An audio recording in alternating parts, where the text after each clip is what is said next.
प्रमोद जैन भाया की नामांकन रैली क्या हुई, ये तो कांग्रेस के वरिष्ठ नेताओं का एक जुलूस सा हो गया भाई। देखिए, तमाम बड़े नेता रैली में पहुंचे और समर्थन दे रहे हैं प्रमोद जैन भाया को। अब बात करें गोविंद सिंह डोटासरा हो, अशोक गहलोत हो, सचिन पायलट हो, टीकाराम जूली हो, कितने वरिष्ठ नेता हैं कांग्रेस के, सभी पहुंचे हैं अंता उनको समर्थन देने के लिए। और हाल ही में नरेश मीना की नामांकन रैली थी। बड़े नेताओं के नाम पे तो पता नहीं कोई, लेकिन हाँ, जन समर्थन पूरा था। और अब तो यहाँ पर जन समर्थन भी है, वरिष्ठ नेता भी है, तो ये दिखाता है कि भाई राजनीति में कितना कर लिया है एक व्यक्ति ने। और आज इसी विषय पर चर्चा करेंगे कि आखिर किसने क्या कुछ किया राजनीति में और किसकी और कौन है। तो नमस्कार, मैं हूं अंकिता और आप देख रहे हैं द फैक्ट इंडिया। मेरे साथ है मेरी को एंकर सोनिया शर्मा। तो सोनिया, आप क्या कहेंगी इस पर? प्रमोद जैन भाया के साथ सभी वरिष्ठ नेता है कांग्रेस के। सबसे पहले तो क्योंकि अंकिता की बात सुन के एक ही बात याद आ रही है कि 13 तारीख को नामांकन हो गया था, है ना। आपने देखा, पत्नी के साथ गए, मुहूर्त वूहूर्त पंडित जी से निकलवाया, प्रमोद जैन भाया पहुंच गए, नामांकन भर दिया। तो हम जब गए अंता नरेश मीणा की रैली में, तो वहां पर लोग कहने लगे, अरे मैडम देखा, आप डर गए हम लोगों से, इसीलिए तो एक दिन पहले कर लिया हमसे कि हम लोग आ जाएंगे 14 को, तो भयंकर हाईगोड़ा दिखेगा, भयंकर भीड़ दिखेगी, क्या हम कंपैरेटिवली उनको कंपेयर कर पाएंगे। मतलब कंपटीशन भीड़ का भी चलता है यहाँ पर, राजनेता भीड़ का कंपटीशन भी करते हैं कि किसके साथ ज्यादा भीड़ भैया। तो आपने देखा कि पहले तो नरेश मीणा की भीड़ देख ली, अब आज प्रमोद जैन भाया की भीड़ देखिए, जो किसी भी तरीके से कम बिल्कुल भी नहीं थी। अच्छी खासी भीड़ वहां पर नजर आई। प्रमोद जैन भाया भयंकर भीड़ लेकर आए और भी ताकत प्रमोद जैन भाया के साथ ज्यादा नजर आई। ताकत ऐसी कि सारे कांग्रेस के बड़े बड़े नेता वहां पर एक साथ सीट पर बैठे हुए थे। और पायलट साहब को स्पेशली बुलाया गया, मुझे तो ऐसा लगा, क्योंकि यहाँ पायलट, यहाँ डोटासरा साहब और यहाँ गहलोत साहब। तो वो देखा, बीच में कड़ी का काम कर रहे थे डोटासरा साहब और गहलोत साहब, लेकिन जस्ट एक सोनिया, छोड़ के। आप देखिए कि जब अभी नामांकन की बात है, रैली की बात है, प्रचार की बात है और वोट लेने की बात है, तब सचिन पायलट को बुलाया गया। लेकिन जब प्रत्याशी चुनने की बात थी, तब सचिन पायलट वहां पर नहीं थे। वो तस्वीरें भी सामने थी। तो लोग कह रहे थे कि भाई सचिन पायलट से तो पूछा ही नहीं किसी ने कि किसको चुनना है या किसको नहीं। क्या महत्व नहीं देती है कांग्रेस सचिन पायलट को? कोई कहता है कि भाई सचिन पायलट से जब जब पूछा तब तब जीत हुई, और जब जब नहीं पूछा तो हार गए। तो क्या इस डर की वजह से सचिन पायलट को बुला लिया वहां पर? ये भी चौंकने की बात है। और जब पायलट साहब पूछा गया, तो पायलट साहब ने बोला कि आला कमान ने जो निर्णय ले लिया है सबसे बेस्ट। यार है सर जी, आपको पता नहीं है कि निर्णय किसने लिया? तो उन्होंने ये कहा कि जो निर्णय ले लिया गया है उस पर अमल किया जाएगा और जीत कांग्रेस की ही होगी।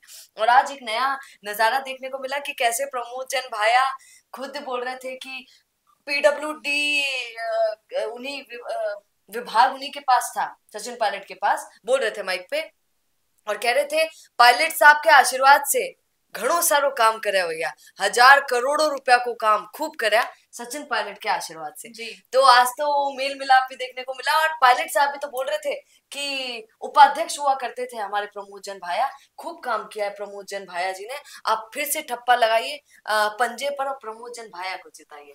तो आज दोनों में ऐसा मेल मिलाप नजर आया, खूब तारीफों के पुलिंदे एक दूसरे के लिए बांधते हुए नजर आए। और एक और चीज जो आप सबको भी मैं क्लियर कर देती हूँ, भाजपा और नरेश मीणा को टक्कर देने के लिए, ये देखिए इसी को राजनीति कहते हैं। और आप कहते हैं कि मैम जातिवाद कहती हैं, जातियों की बात करती हैं, नहीं, हमारे नेता लोग ही जातियों पर बात करते हैं।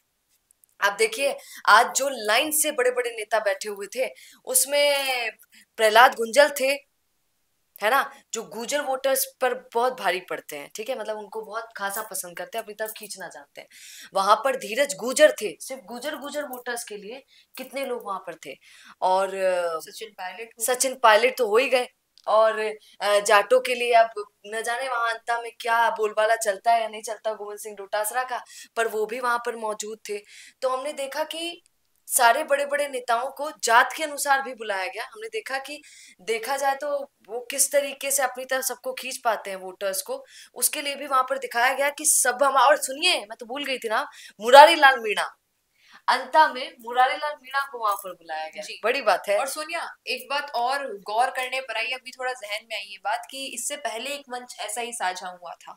प्रमोद जैन भाया का मंच था, प्रहलाद गुंजल ने नाम लिया नरेश मीणा का कि समर्थन वाली बात है तब। अब देखिए फिर से वही इतिहास दोहराया गया, लेकिन इस बार प्रहलाद गुंजल शायद बोल नहीं पाए, वो पार्टी का दबाव था या क्या था, और नरेश मीणा के लिए शायद कुछ कह नहीं पाए, क्योंकि पहले तो कह दिया था भाई सभी नेता वहां पर थे, लेकिन फिर भी गुंजल की जब बारी आई तो उन्होंने नरेश का भी जिक्र किया था। लेकिन इस बार शायद मौका नहीं मिला और बाकी नेताओं का दबाव भी हो सकता है, तो इसलिए शायद नरेश का जिक्र नहीं कर पाए गुंजल। कैसे ही करेंगे, भारी दबाव है भैया। और अब तो कहना पड़ेगा कि कांग्रेस इतनी पक्की तरीके से जांच पड़ताल अंता में कर रही है कि पहले तो हम भी आपको कह रहे थे कि कहीं प्रहलाद गुंजल नरेश मीणा का साइड से साथ तो नहीं दे रहे, पर बहुत डिफिकल्ट है अब साइड से भी साथ दे पाना। ये नरेश मीणा के लिए बहुत बड़ी बात है, क्योंकि इतने ध्यान से फोकस करके अंता पर अशोक गहलोत, गोविंद सिंह डोटासरा, अब तो सचिन पायलट भी सब इतने ज्यादा ध्यान से देख रहे हैं कि अंता की सीट तो भैया अपनी ही होनी है कैसे भी करके। और मैं आपको सच्चाई बताती हूँ, क्योंकि मैं गई अंता की धरती पर, तो आपको बता देती हूँ। नरेश मीणा के लिए काफी लोग, अंता के स्थानीय लोग कह रहे थे कि मैम अभी हमने उनको पहचाना नहीं, ये 25 दिन हमारे पास है, इसमें हम उनको जानते हैं, पहचानते हैं, देखते हैं कि हम दे सकते हैं या नहीं। ज्यादातर अंता के लोगों को डर इस बात का है कि निर्दलीय तो कहीं भी चले जाते हैं, तो हम निर्दलीय पे कैसे ही भरोसा करें, इसलिए हम शायद प्रमोद भाया पर भरोसा कर सकते हैं। और भाजपा का उम्मीदवार अभी तक कैंडिडेट आया नहीं है, वो एक बहुत बड़ी बात चल रही है। पर आज जब भाजपा के, हालांकि कैंडिडेट अभी डिसाइडेड नहीं है, पर जिन जिन के नाम सामने आ रहे हैं जी, वो भी डर गए होंगे वो रैली देखकर कांग्रेस की। और वसुंधरा राजे भी देख रही होंगी, तो हालांकि मैडम डरती नहीं है, तो मैडम डरी तो नहीं होंगी, पर मैडम सोचेंगे अब ये भीड़ कहाँ से लाएंगी वो खुद, जब उनके लिए ऐसा हो। जी। तो अब देखना यही हो कि आखिर अंत में जीत किसकी होती है। क्या लगता है आपको कि भाया की जीत होगी, नरेश की जीत होगी, या फिर बीजेपी जिसको लेकर आती है उसकी जीत होगी? बताइएगा कमेंट में। धन्यवाद, बने रहिए द फैक्ट इंडिया के साथ। बिजनेस अच्छा हो सकता है, लेकिन अगर नाम नहीं दिखा तो पहचान कैसे बनेगी? अब टेंशन छोड़िए, द फैक्ट इंडिया आपके बिजनेस को देगा वो पहचान जो पूरे राजस्थान में हर किसी तक पहुंचे। न्यूज चैनल पर विज्ञापन, पॉडकास्ट और प्रमोशन के जरिए आप सीधे 5 लाख सब्सक्राइबर और 10 करोड़ से ज्यादा व्यूज तक अपनी पहुंच बना सकते हैं। तो देर किस बात की, आज ही द फैक्ट इंडिया से जुड़िए और अपने बिजनेस को बनाइए हर घर का नाम।